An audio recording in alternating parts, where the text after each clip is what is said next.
পদ্মাপাড়ের ঐতিহ্যের শহর রাজশাহীকে ঢেলে সাজানোর মহাপরিকল্পনা হাতে নিয়েছে সিটি কর্পোরেশন।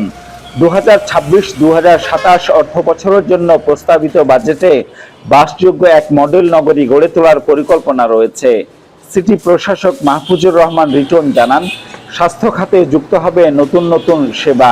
নাগরিকদেরকে ভোগান্তির কোনো কাজ হবে সেই কাজটি এই বাজেটে নাই। স্বাস্থ্য খাতকে একটি গুরুত্ব দিয়েছি।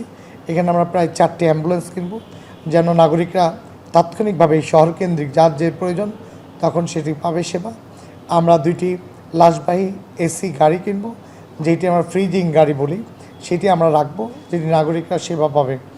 এছাড়া নগরীর 155টি পয়েন্টে বসানো হবে সিসি ক্যামেরা, যা নিশ্চিত করবে নগরবাসীর নিরাপত্তা। যানজট নিরসনে 5টি ফ্লাইওভারের কাজ দ্রুত গতিতে এগিয়ে চলেছে। আগামী ডিসেম্বরের মধ্যেই চলাচলের জন্য উন্মুক্ত করে দেওয়া হবে জানিয়ে সিটি প্রশাসক আরো বলেন, 1 বছরের মধ্যে 2.5 লাখ গাছের চারা রোপণের লক্ষ্যমাত্রা ঠিক করা হয়েছে। প্রযুক্তি নির্ভর স্মার্ট রাজশাহী করতে চালু হচ্ছে ওয়ান স্টপ সার্ভিস সেন্টার। আমাদের যে সবুজায়ন করার জন্য রাজশাহী মহানগরীতে যে আপনারা দেখছেন বৃক্ষরোপণ আমরা ইতিমধ্যে শুরু করেছি। আমাদের টার্গেট রয়েছে আমরা সহ প্রত্যেকটি প্রতিষ্ঠান মিলে প্রায় 2.5 লক্ষ বৃক্ষরোপণ এই 1 বছরে আমরা ইনশাল্লাহ সম্পন্ন করতে পারবো।